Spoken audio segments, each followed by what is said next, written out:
Hello everyone and welcome to our sessions on Japanese candlesticks. My name is Merlin Rothfeld, excited to be with you today. One of my favorite topics in trading is actually looking at candlesticks. And when we look at those on a price chart, it's rather simple. We see all these colored little bars out there, but what do they actually tell us? Well, I'm going to start off by going back through history and looking at how these came to be, why they're so important, and why they are so much more than just reading price. It's really a behavioral analysis tool, and we can start to understand how buyers and sellers are thinking and the emotions behind that. That gives us a competitive advantage. Now, we're streaming live out there today, so we'll be watching your chat as it comes through here today. So please feel free to keep on typing in your chat and questions as we go, and I'll try to get to all those.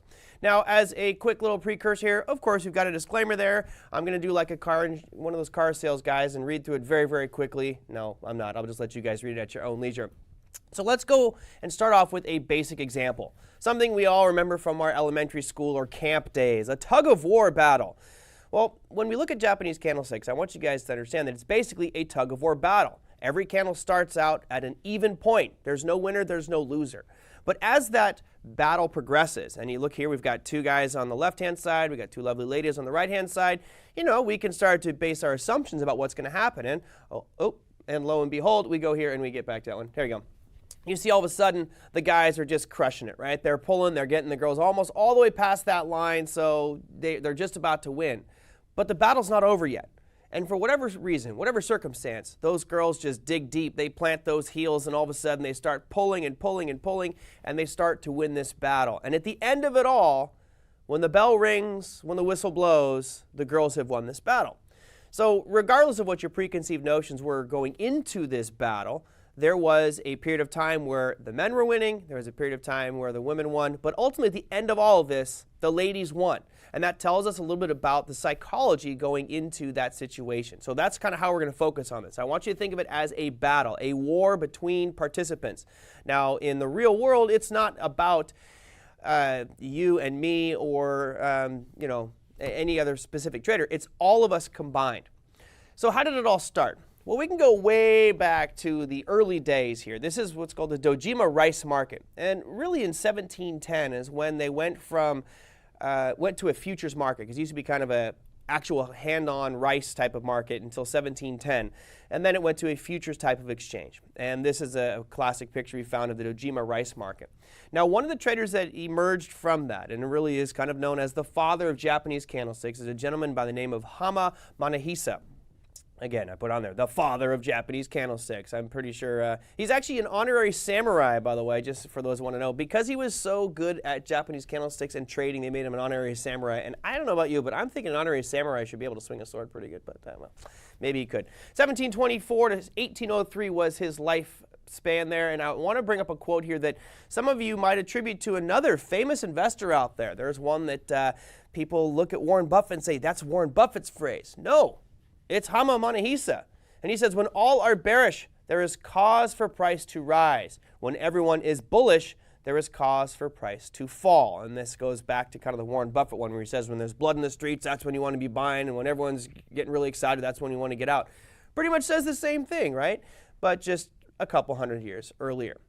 So let's walk through the very basics. Now, some of you might be familiar with Japanese candlesticks. Some of you might be brand new to this. It's okay. We'll start off with the very basics. Then I'm going to show you some more common patterns. And then I'll show you actually on real charts what these formations look like. So we'll start off with this basic illustration here, which really shows us a bar chart. This is not a candlestick chart quite yet. Now, every bar of information really gives us 5 pieces of information. And of course, you're looking at this going, I only see 4 words on each one. Well, the left hash mark there represents where it opened. You can see the low, you can see the high, and you can see the right hash mark is where it closed at. So those are your 4 pieces, but there's one more, which would be the range, and that's simply the distance between the high and the low. Those 5 components are what make up all bars and candles, and they give us a good insight as to what's going on with price and psychology. Now, if it opened lower, if it closed higher than it opened, then you're going to see an example of what we have on the left here, which is a bullish candle, which would be a white real body. And then if it closed lower than it opened, you'd have a black real body. Now, the way that Japanese candlesticks were traditionally done were in black and white. Nowadays, it's changed to red and green, which is somewhat ironic because trading is pretty much a male-dominated world. It is definitely changing, and happy to see that, but still predominantly men are traders out there, and it's red and green, which I believe something like 19% of men are colorblind to red and green. Could we have picked different colors? All right, the real body is the piece that was just colored in here, and that basically takes the difference between where it opened and where it closed, and based off what those numbers are, it will either make it white or black or red or green. Now, the white candle obviously is going to be green for up, and your black candle would be red, meaning it closed lower than where it opened. Those are the very, very basics of candles.